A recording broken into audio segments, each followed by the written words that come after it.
देखो भाई, आज हम बात करेंगे DMLT सेकेंड ईयर के फर्स्ट पेपर के टॉपिक नंबर 6 के बारे में।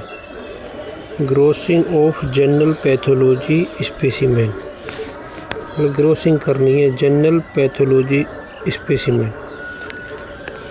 और जी ये जो मैं 6 नंबर बता रहा हूँ ना, ये Uttar Pradesh state medical faculty की जो वेबसाइट है उससे मैंने सिलेबस डाउनलोड कर रखा DMLT का।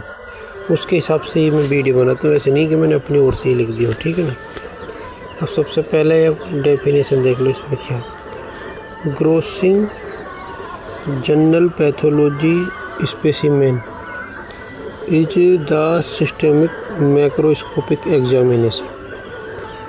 कहने का मतलब है कि ग्रोसिंग जनरल पैथोलॉजी स्पेसिमेन जो है एक सिस्टमिक मैक्रोस्कोपिक एग्जामिनेशन। मैक्रोस्कोपिक का मतलब है कि बिना माइक्रोस्कोप के हमें देखना, अपनी आँखों से देख के किसी भी सैंपल का उसको एग्जामिनेशन करना, ठीक है। उसको साइज क्या है, शेप क्या है, कलर क्या है, इस टाइप से, ठीक है। आगे लिख रहा है एग्जामिनेशन करना, डिसेक्शन करना है एंड सिलेक्ट रिप्रेजेंटेटिव सिलेक्ट करना है, रिप्रेजेंटेटिव सैंपल्स फॉर माइक्रोस्कोपिक। इसका मतलब है कि हमें जैसे माइक्रोस्कोपिक के बाद माइक्रोस्कोप की जांच से माइक्रोस्कोप से जांच करनी है, तो उसके लिए भी सैंपल को तैयार करना, ठीक है ना।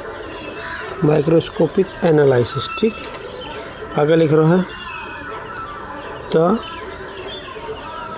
The crucial first step is miss है सर्जिकल पैथोलॉजी है परफॉर्म्ड बाय ए पैथोलॉजिस्ट, जो कि एक पैथोलॉजिस्ट द्वारा परफॉर्म किया जाता है, या कोमा असिस्टेंट मतलब लैब टेक्नीशियन के द्वारा किया जा सकता है, और हिस्टोटेक्नोलॉजिस्ट के द्वारा भी किया जा सकता है। कोमा इसमें इन्वॉल्व्स केयरफुल, इसमें क्या क्या इन्वॉल्व है, केयरफुली एक्यूरेट डायग्नोसिस मतलब सही जांच, एंड गाइड पेशेंट को गाइड करना। अगर लिखा पेशेंट गाइड मैनेजमेंट मतलब पेशेंट को गाइड करने का जो प्रबंधन है उसके बारे में, ठीक है ना। कहने का मतलब इसका इंट्रोडक्शन का यही है कि जो grossing of general pathology specimen है, इसका मैक्रोस्कोपिक एग्जामिनेशन करना है, और माइक्रोस्कोपिक एग्जामिनेशन के लिए सैंपल को तैयार करना है। इस काम को कौन करेगा, हिस्टोटेक्नोलॉजिस्ट कर सकता है, पैथोलॉजिस्ट कर सकता है, और हाँ ये लोग कर सकते हैं, ये उसका असिस्टेंट कर सकते हैं। इसमें डिस्क्रिप्शन है, मेजरमेंट है, टिश्यू सैंपल है। एक लाइन में शायद छोड़ दी, ये involves careful description, measurement and tissue sample to provide accurate diagnosis and guide patient management, ठीक है। ये लाइन शायद रह गई थी, ये इंट्रोडक्शन है। तो आगे आ जाओ कि स्टेप इन द ग्रोसिंग, यहाँ रखते हैं ऐसी बात है। ये है कि step in the grossing process में कौन कौन से महत्वपूर्ण स्टेप हैं। तो नंबर 1 है स्पेसिमेन रिसीविंग एंड एक्सेक्शनिंग। कहने का मतलब वही है जो अभी तक मैंने पीछे टॉपिक बनाए ना, उनसे मिलते जुलते यही है।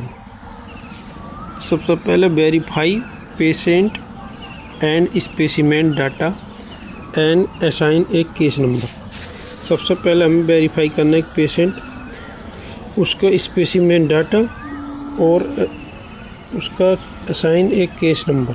मतलब केस नंबर क्या है, मतलब लैब वाले अपनी तरफ से करते हैं, ठीक है।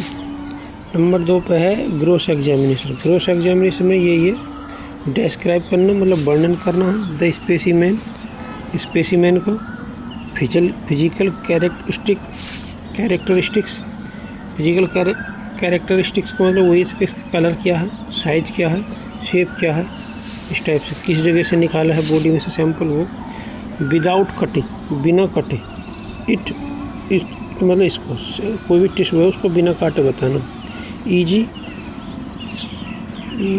क्या सीड और दिन क्या पता नहीं, शेप, साइज, ये कलर है भाई, COL और कलर, शेप एंड साइज। ठीक, वजह dissection, carefully cut the specimen to reveal its internal structure. मतलब इसको बहुत ध्यान से काटना है, केयरफुल्ली कट करना, बहुत ध्यान से काटना। स्पेसिमेन को मतलब जो टिश्यू का सैंपल है, टू रिवील का मतलब शायद है खुलासा करना है शायद, इट्स इंटरनल स्ट्रक्चर, ताकि हम इसके अंदर का जो इंटरनल स्ट्रक्चर है उसको अच्छे से देख पाएँ। ठीक है ना। और जब तुम उल्टा सीधा सेक्शन काटोगे तो कैसे समझ में आएगी, इसलिए मैं बहुत ध्यान से काट रहा हूँ। ठीक है ना। आ गया सिलेक्शन ऑफ सेक्शन। अब हमने सेक्शन काट तो ले, लेकिन उसमें से सिलेक्शन कैसे करना है ये देखो। Choose representative tissue section from the dissect specimen. Representative tissue का सेक्शन करना है फ्रॉम द डिसेक्ट स्पेसिमेन, जो कि हमने स्पेसिमेन के डिसेक्शन या सेक्शन काटे हैं उनमें से। आगे लिख रहा including the area of interest समझ में नहीं कुछ ही बात। द एरिया ऑफ इंटरेस्ट हाँ, द एरिया ऑफ इंटरेस्ट मतलब जिस एरिया में स्पेसिमेन की जिस एरिया में शायद तुम्हें रुचि हो उस वाले में से तुम सेक्शन सिलेक्ट कर सकते हो। ईजी ट्यूमर, जैसे कोई टिश्यू ले लिया हमने, उसमें से तुम्हें कहीं पे ट्यूमर के चांस लग रहे हैं तो वहाँ से तुम ले उसको सेक्शन ले सकते हो। आगे लिख low margin and any relevant surrounding tissue, या उसके आसपास में जो कोई टिश्यू है उसको तुम ले सकते हो। ठीक है ना। आगे tissue sampling, place the selected tissue section into cassette, मतलब कि सिलेक्टेड कटे हुए टिश्यू के सेक्शन को जो कैसेट में रखो। विच आर द प्रोसेस, जो कि एक प्रोसेस है, फॉर माइक्रोस्कोपिक एग्जामिनेशन, जो कि माइक्रोस्कोपिक एग्जामिनेशन का एक प्रोसेस है। ठीक। आगे है डॉक्यूमेंटेशन, रिकॉर्ड ऑल फाइंडिंग्स, जितनी भी हमें फाइंडिंग्स मिली वो सारी रिकॉर्ड करनी, मेजरमेंट्स रिकॉर्ड करनी, and description in A detailed report, और उनको एक डिस्क्रिप्शन लिखना है इन डिटेल रिपोर्ट। डिटेल में कहने को मतलब ऐसे ही शॉर्ट में तुमने एक लाइन लिख दी, पूरी डिटेल लिखनी है डॉक्यूमेंटेशन। अब आ गया है, अब इसमें देख लो, बार रिपीट करवा देता हूँ कि steps in the grossing process. इसमें specimen receiving and accessing number, gross examination, description, selection of section, tissue sampling, documentation. अब एक हेडिंग आ गई, important principle for accurate grossing. यदि हमें एक एक्यूरेट ग्रोसिंग करनी है तो उसका प्रिंसिपल क्या है, तो सबसे नंबर इसमें भी हेडिंग है, इसमें एक पहली हेडिंग है accuracy. The accuracy of the final diagnosis, जो फाइनल डायग्नोसिस है उसकी एक्यूरेसी डिपेंड करती है हैवीली, भारी तरीके से कह सकते हैं, ये पूरी तरीके से, on the quality of the grossing process. Grossing process की क्वालिटी पे ही डिपेंड करती है एक्यूरेसी, फाइनल जो रिजल्ट आएगा उसकी। अब आ गया ये handling, handle specimen carefully, specimen को ध्यान से तुम देखभाल रखो, उसको संभालो। आ गया है टू अवॉइड डैमेज होने से, स्पेशली टू फ्रेश और इनकम्प्लीटली फिक्स्ड टिश्यू, खासकर फ्रेश और इनकम्प्लीट फिक्स्ड टिश्यू, मतलब जो ताज़ी टिश्यू लिया है या जो अभी पूरी तरीके से हमने फिक्स्ड नहीं करा है। ठीक है। फिक्स्ड का मतलब है जो केमिकल वगैरह रहते हैं उसमें रखना, जैसे NF है, नॉर्मल फॉर्मेलाइन है, अल्कोहल है, उसमें जैसे रखते हैं, उससे मैं नहीं रखा तब तो बहुत ध्यान से इसको केयरफुली रखना। आ गया contamination, avoid cross contamination between specimens by using a clean surface for each one. कहने का मतलब क्रॉस कंटामिनेशन से बचाना है between the specimen by using a clean surface for each one. ये लाइन थोड़ी मेरी समझ से बाहर, तो समझ जाना। इसमें बस यही कहना चाह रहा, क्रॉस कंटामिनेशन नहीं होना चाहिए, मतलब कुछ गंदगी उसमें नहीं आनी चाहिए।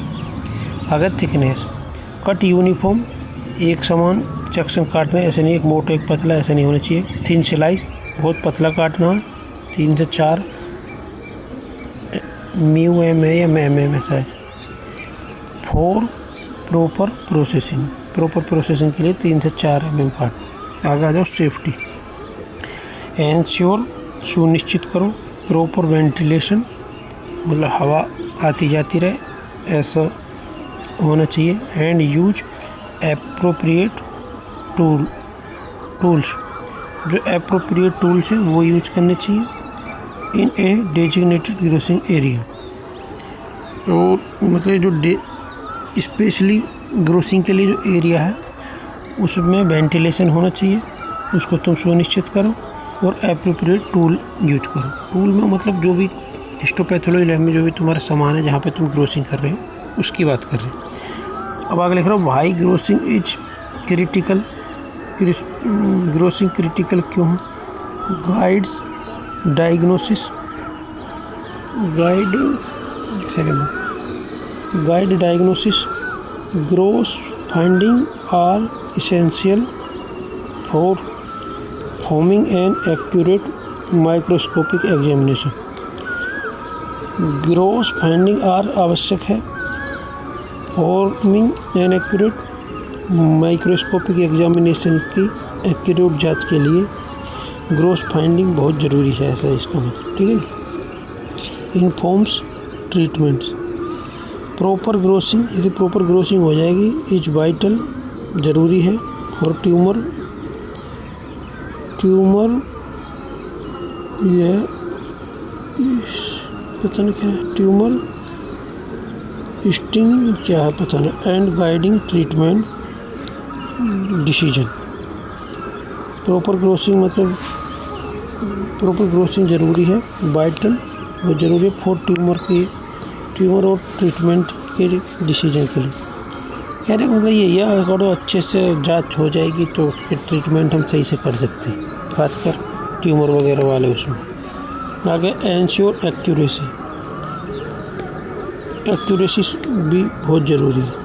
It serve as verification point for patient and specimen information before further processing.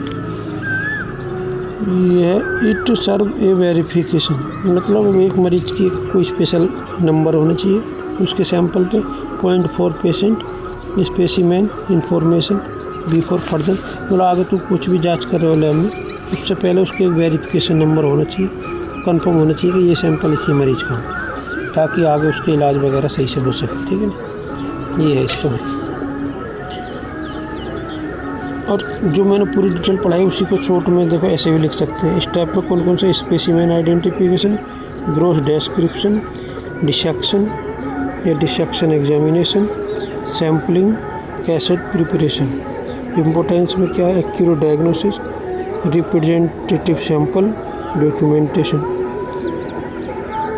और ये CX का मतलब है, CX का मतलब पता नहीं क्या है, ओरिएंटेशन है, इसमें फिक्सेशन स्टेटस है, सैम्पलिंग स्ट्रेटजी है, ठीक है। चलो ये तो इतना ही है बस, ठीक।